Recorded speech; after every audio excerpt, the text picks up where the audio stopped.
Hello friends, welcome to Abhipedia powered by Abhimanyu IAS. दोस्तों, हर साल लाखों एस्पिरेंट्स यूपीएससी सिविल सर्विसेज का एग्जाम देते हैं, बट उनमें से बहुत कम उसको क्रैक कर पाते हैं। तो यहां पर स्टूडेंट्स के लिए एक और ऑप्शन होता है, वो होता है state civil services. State civil services, जिसको हम बोलते हैं PCS, that is provincial civil services examination. अब इंडिया में जितने भी स्टेट्स हैं, हर स्टेट का अपने अलग लेवल पे एक सिविल सर्विसेज का एग्जाम कंडक्ट किया जाता है, जिसको हम पीसीएस, स्टेट पीसीएस बोलते हैं या स्टेट सिविल सर्विसेज का एग्जाम बोलते हैं। हर स्टेट के अंदर अपना एक पब्लिक सर्विस कमीशन होता है। ठीक है, सबसे पहले मद्रास में पब्लिक सर्विस कमीशन सेट किया गया था, that is under the Madras civil services act 1929, उसके तहत बनाया गया था। उसके बाद गवर्नमेंट ऑफ इंडिया एक्ट 1935 आया था, जिसके तहत हर स्टेट में एक पब्लिक सर्विस कमीशन बनाने की बात हुई थी। तो ये हर स्टेट का जो पब्लिक सर्विस कमीशन होता है, वो हर स्टेट का जो अपनी अपनी स्टेट का सिविल सर्विसेज का एग्जाम जो होता है उसको कंडक्ट करता है। तो यहां पर जो एस्पिरेंट्स यूपीएससी सिविल सर्विसेज का एग्जाम देते हैं, तो उनके पास एक और ऑप्शन होता है, वो होता है स्टेट का पीसीएस, स्टेट का सिविल सर्विसेज का एग्जाम। अब यहां पे हर स्टेट का अपने अपने लेवल पे सिविल सर्विसेज का एग्जाम कंडक्ट किया जाता है। तो भारत के किसी भी राज्य का कोई भी नागरिक या एस्पिरेंट जो कि सिविल सर्विसेज के लिए एलिजिबल होता है, वो यहां पर उस राज्य का, चाहे वो उस राज्य से बिलोंग करता है चाहे नहीं करता है, वो उस राज्य का सिविल सर्विसेज का एग्जाम दे सकता है, वो स्टेट पीसीएस दे सकता है। यानी कि एक स्टूडेंट अगर वो हरियाणा से बिलोंग करता है या फिर वो पंजाब से बिलोंग करता है, तो वो असम, मेघालय या अन्य किसी भी राज्य का पीसीएस भी दे सकता है। तो अगर आप किसी भी स्टेट से बिलोंग करते हैं, तो किसी भी अन्य राज्य का पीसीएस देना चाहते हैं, तो आप उसके लिए एलिजिबल होते हैं, आप उसके लिए जा सकते हैं। डिफरेंस क्या होता है? डिफरेंस सिर्फ इतना ही रहता है, वो रहता है उस स्टेट की अपनी जीके का, उस स्टेट की लैंग्वेज और स्टेट की जनरल नॉलेज का। यानी कि अगर आप हिमाचल के रहने वाले हैं और अगर आप असम का पेपर देना चाहते हैं, तो आपको स्टेट की सिर्फ जनरल नॉलेज आपको आती होनी चाहिए, जो कि उस एग्जाम के अंदर पूछी जाती है, तो आपको सिर्फ डिफरेंट जो होता है वो वही पढ़ना होता है, अलग से आपको सिर्फ वही चीज कवर अप करनी होती है। तो यहां पे मैं आपको बताना चाहूंगा Abhimanyu IAS, that is Abhipedia, that is powered by Abhimanyu IAS, जो कि पिछले 22 सालों से यूपीएससी सिविल सर्विसेज में अपनी सेवा निभा रहे हैं, जिसने 1500 से ज्यादा सिलेक्शंस दिए हैं यूपीएससी के अंदर, सिविल सर्विसेज के अंदर और प्लस स्टेट सिविल सर्विसेज के अंदर। तो हम Abhipedia, that is powered by Abhimanyu IAS, आपके लिए लेके आ रहा है स्टेट सिविल सर्विसेज एग्जामिनेशन के लिए एक combined course for the every PCS of the India. आप भारत के किसी भी राज्य के पीसीएस के लिए अगर जाना चाहते हैं, उसको क्लियर करना चाहते हैं, तो अभिमन्यु आईएएस आपके लिए लेके आए एक combined course for the all PCS of India, जिसके लिए आपको, जैसे कि मैंने बताया, हर स्टेट में जो डिफरेंस होता है वो रहता है उस स्टेट की जीके का। तो अभिमन्यु आईएएस आपको असम से लेकर महाराष्ट्र तक, ठीक है, हिमाचल, पंजाब, हरियाणा, उत्तर प्रदेश, हर स्टेट का जो जीके होगा वो कवर अप करवाएगा, चाहे आप किसी भी स्टेट के पीसीएस के लिए जाना चाहते हैं। अभिमन्यु आईएएस जो कि स्टेट सिविल सर्विसेज में भी अपनी सेवाएं निभाता हुआ है, टॉप रैंकर्स प्रोड्यूस कर रहा है, फर्स्ट रैंकर, सेकंड रैंकर्स हमने प्रोड्यूस किए हैं। तो अब स्टेट सिविल सर्विसेज में आपकी हेल्प करने के लिए हम आपके लिए लेके आए हैं कंबाइंड कोर्स की बाकी जानकारी मैं आपको बाद में दूंगा। तो आज मैं यहां आपको स्टेट सिविल सर्विसेज के अंदर एक स्टेट का डिस्कशन हम करेंगे। मैं आपको हर अपने लेक्चर के अंदर एक स्टेट के बारे में बताऊंगा, एक स्टेट पीसीएस के बारे में जानकारी दूंगा। तो आज का हमारा जो टॉपिक रहेगा वो रहेगा हरियाणा सिविल सर्विसेज, यानी कि हरियाणा का जो सिविल सर्विसेज का एग्जाम है। अब देखिए, हरियाणा सिविल सर्विसेज का एग्जाम जो है ये हरियाणा पब्लिक सर्विस कमीशन के द्वारा कंडक्ट करवाया जाता है। हरियाणा पब्लिक सर्विस कमीशन की अगर मैं बात करूं, जो कि 1 नवंबर 1966 को सेटअप किया गया था, 1 नवंबर 1966 को बनाया गया था हरियाणा सिविल सर्विसेज को कंडक्ट करने वाली ये body, that is Haryana public service commission. अब 1 नवंबर 1966 को पंजाब रीऑर्गेनाइजेशन एक्ट पास हुआ था, जिस दिन हरियाणा निकल के आया था, तो तभी बना दिया गया था हरियाणा पब्लिक सर्विस कमीशन। चलिए जानेंगे थोड़ा सा। जैसे कि मैंने आपको बताया, पब्लिक सर्विस कमीशन सबसे पहले 1930 में मद्रास के अंदर यह पब्लिक सर्विस कमीशन सेटअप किया गया था under the 1929 act of the Madras legislature. उसके बाद गवर्नमेंट ऑफ इंडिया का एक्ट आया, दैट इज 1935 एक्ट, जिसके तहत 7 राज्यों में 7 पब्लिक सर्विस कमीशन बनाए गए थे, different you can see here. उसके बाद आफ्टर द इंडिपेंडेंस, आजादी के बाद हर स्टेट में अपने अपने लेवल पे एक पब्लिक सर्विस कमीशन बनाया गया, उस स्टेट में सिविल सर्विसेज अधिकारियों की नियुक्ति करने के लिए, स्टेट पीसीएस की नियुक्ति करने के लिए, ठीक है। लोक सेवा आयोग बनाया गया। And the Punjab reorganisation act of 1966 divides the Punjab and Haryana, and तब से that is from the 1 November 1966 हमारे पास यहां पे आ जाता है हरियाणा पब्लिक सर्विस कमीशन।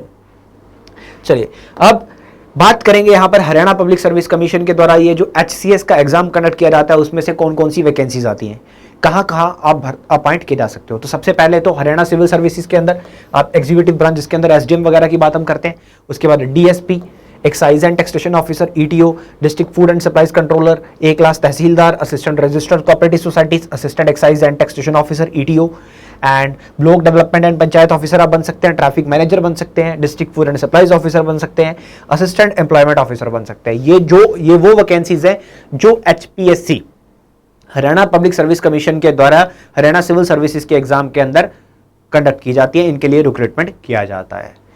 इनमें से ये जितनी भी पोस्ट आपके सामने लिखी हैं Haryana civil services executive branch को छोड़कर बाकी जितनी भी ये पोस्टें हैं ये सब ग्रुप बी की वैकेंसीज हैं, ये सब ग्रुप बी में आती हैं except the Haryana civil services, ये ग्रुप ए में आता है। This is the post of group a, ये ग्रुप ए में आता है, ठीक है। आगे इसके बारे में हम एलिजिबिलिटी क्राइटेरिया, ठीक है, क्या क्वालिफिकेशन क्राइटेरिया है, क्या एज क्राइटेरिया है और क्या सिलेक्शन प्रोसेस रहता है वो भी मैं आपको बताऊंगा। एग्जाम के बारे में भी हम चर्चा करेंगे।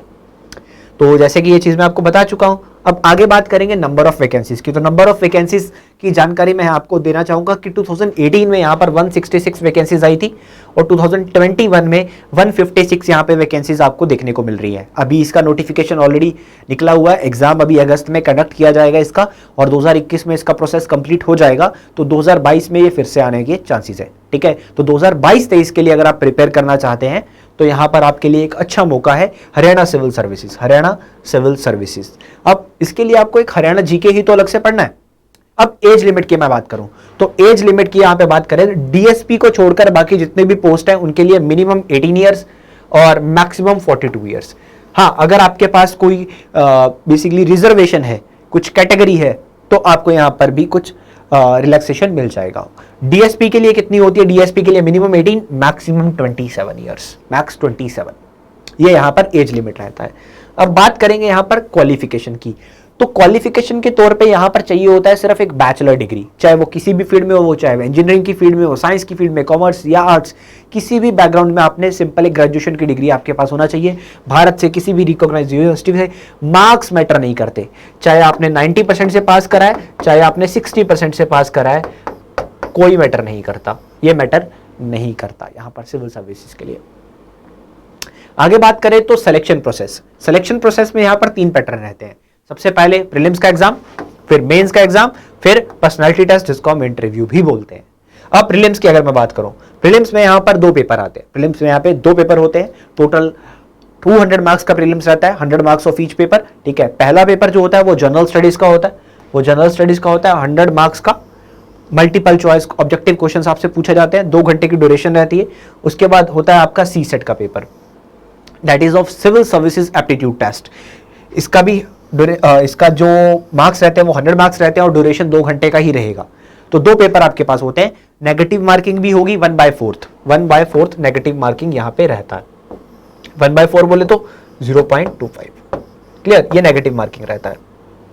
और बात करूं तो जो आपका सीसेट का एग्जाम है ये यहां पर सिर्फ क्वालिफाइंग नेचर में होता है, यानी कि अब देखो जो बच्चा प्रीलिम्स क्रैक करता है वो मेंस के लिए एलिजिबल होता है, वो मेंस के लिए एलिजिबल होता है, बट यहां पर प्रीलिम्स के जो मार्क्स है ये फाइनल सिलेक्शन में काउंट नहीं होते, फाइनल सिलेक्शन में काउंट नहीं होते। फाइनल सिलेक्शन आपको मेंस और पर्सनालिटी टेस्ट के ऊपर ही मिलने वाला है।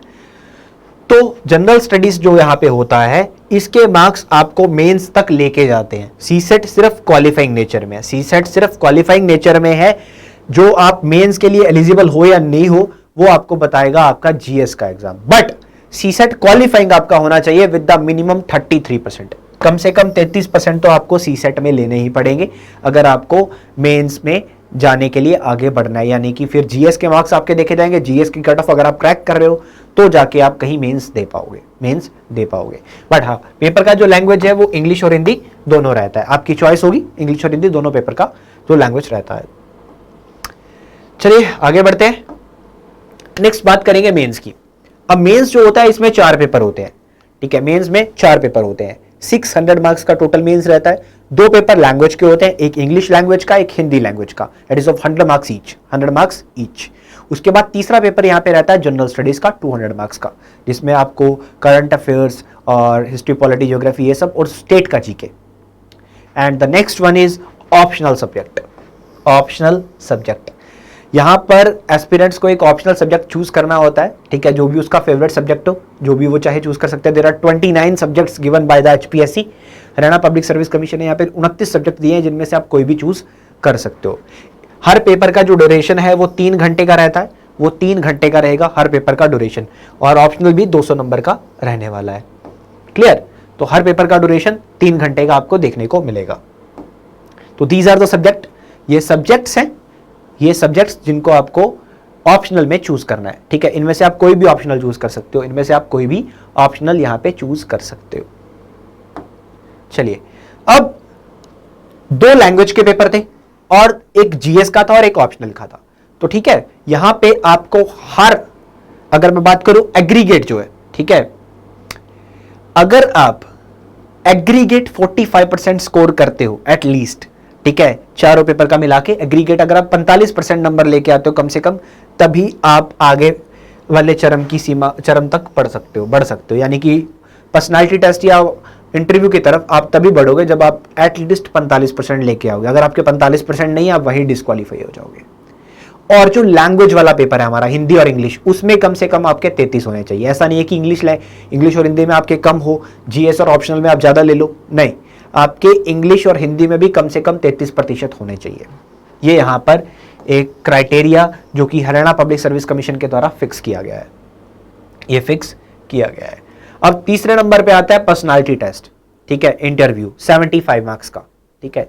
तो इंटरव्यू तक आप जाते हो, उसमें आपको पर्सनालिटी टेस्ट लिया जाता है, इसको अगर आप क्रैक करते हो तब आपका फाइनल सिलेक्शन के लिए मेंस के मार्क्स जो कि 600 नंबर थे, उसके बाद ये मार्क्स जो कि 75 है, तो 675 में से आपका फाइनल सिलेक्शन होगा, क्योंकि यहां पर प्रीलिम्स के मार्क्स जो हैं वो काउंट नहीं किए जाते, प्रीलिम्स के मार्क्स यहां पे काउंट नहीं होते हैं। इस बात का ध्यान आपको रख लेना है, प्रीलिम्स का मार्क्स यहां पे काउंट नहीं होते। तो ये हमने हरियाणा सिविल सर्विसेज की बात करी है। भारत के किसी भी राज्य का कोई भी छात्र जो सिविल सर्विसेज की तैयारी कर रहा है वो हरियाणा सिविल सर्विसेज का एग्जाम दे सकता है, चाहे आप असम से बिलोंग करते हो, चाहे आप आंध्र प्रदेश से बिलोंग करते हो, आप हरियाणा सिविल सर्विसेज का एग्जाम दे सकते हो। इसके लिए आपको एक चीज एक्स्ट्रा पढ़नी होगी, वो होगी हरियाणा जीके। तो एक सुनहरी मौका, ठीक है, अगर आप फ्यूचर में यहां पर सिविल सर्विसेज के तौर पर अपना जो जॉब है वो लेना चाहते हैं, अपनी सेवाएं देना चाहते हैं, तो आपके लिए एक बहुत ही अच्छा चांस है। क्योंकि देखिए, एक स्टेट पीसीएस जो होता है वो भी प्रमोट होकर आईएएस या आईपीएस बन सकता है, वो आईएएस बन सकता है, एक स्टेट पीसीएस आईएएस बन सकता है।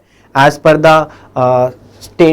पर द आईएएस अगर मैं बात करूं प्रमोशन एक्ट की, अगर मैं बात करता हूं यहां पर, ठीक है, सिविल सर्विसेज प्रमोशन एक्ट की अगर मैं बात करता हूं, तो उसके अकॉर्डिंगली 8 साल बाद स्टेट पीसीएस आईएएस बन सकता है। बट प्रैक्टिकली लगभग 20 साल लग जाते हैं, ठीक है, बट प्रमोट हो सकता है, ये भी आप यहां पे देख सकते हो, ठीक है, इसका भी आपको ध्यान रखना है। तो चलिए अब यहां पे बात करते हैं अभिपीडिया की। Abhipedia which is powered by Abhimanyu IAS, clear, which is powered by Abhimanyu IAS. तो जैसे कि मैंने आपको बताया कि अभिपीडिया आपके लिए लेके आया है एक combined state civil services examination course, ठीक है, आपके लिए लेके आया है। तो देखिए, अभिमन्यु आईएएस ने पिछले 22 सालों में 1500 से ज्यादा सिलेक्शंस दिए हैं और स्टेट सिविल सर्विसेज एग्जामिनेशन के अंदर टॉप रैंकर्स प्रोड्यूस किए हैं, फर्स्ट रैंक, सेकंड रैंक, हम सब प्रोड्यूस कर चुके हैं। तो और एस्पिरेंट्स की हेल्प करने के लिए हम लेके आए हैं combined state civil services exam course आपके लिए लेके आए हैं, जिसके चलते हुए हम आपको हर पीसीएस की तैयारी करवाएंगे, हर पीसीएस की आपको तैयारी करवाई जाएगी। क्लियर? हर पीसीएस की आपको तैयारी करवाई जाएगी। तो अभिमन्यु आईएएस ने यहां पर बहुत सारी सिलेक्शंस दी हुई है, जैसे कि मैंने आपको पहले ही बताया है। तो यहां पर आगे भी आप भी हमारी टॉप रैंकर्स की लिस्ट में आ सकते हैं। टॉप रैंकर्स का जो लीग है, टॉपर्स लीग है, आप भी उसमें शामिल हो सकते हैं। तो इस कोर्स के बारे में अगर मैं बताना चाहूं तो ये जो कोर्स है दैट इज ऑफ 6 मंथ, 6 महीने का ड्यूरेशन रहेगा इस कोर्स का, जिसके अंदर आपको complete CSAT plus general studies complete करवाया जाएगा। और अगर आप ट्रायल लेना चाहें तो यहां पर एक फ्री ट्रायल भी है that is of 20 days. There is a 20 days free trial also available. ठीक है, 20 दिन का फ्री ट्रायल भी आप ले सकते हैं। हमारे साथ जुड़िए ताकि आप भी आगे जाकर सिविल सर्वेंट बन पाए।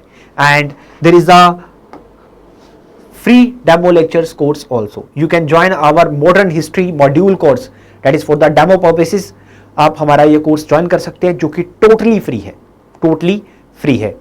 तो if you want to become a civil servant in the future that is in next year, that is in 2022 2023, अगर आप उसके लिए प्रिपेयर कर रहे हैं तो ज्वाइन आवर कोर्स टुडे। हमारे कोर्स को ज्वाइन कीजिए, फ्री डेमो लेक्चर्स को अटेंड कीजिए। एंड बाकी के जो कोर्सेज हैं उनका लिंक नीचे आपको डिस्क्रिप्शन बॉक्स में मिल जाएगा। तो देश सेवा में आगे बढ़िए, अपने आप को बूस्टअप कीजिए और मंजिल मिल ही जाएगी, मंजिल मिल ही जाएगी। तो और भी ऑप्शंस है, किसी भी स्टेट का, किसी भी राज्य का पीसीएस आप दे सकते हैं, उसके लिए आगे बढ़िए। एंड आज हमने जैसे हरियाणा की बात की है, तो नेक्स्ट में मैं आपके लिए और भी सिविल सर्विसेज के बारे में, स्टेट और भी स्टेट के जो सिविल सर्विसेज हैं उनके बारे में आपके लिए जानकारी लेके आऊँगा कि उनके लिए क्या प्रोसेस रहता है, क्या वैकेंसीज आती हैं, तो इसका अनुमान भी मैं आपको दूंगा। तो आज के लिए इतना ही, मिलेंगे नेक्स्ट। तो it's all for today, thank you so much.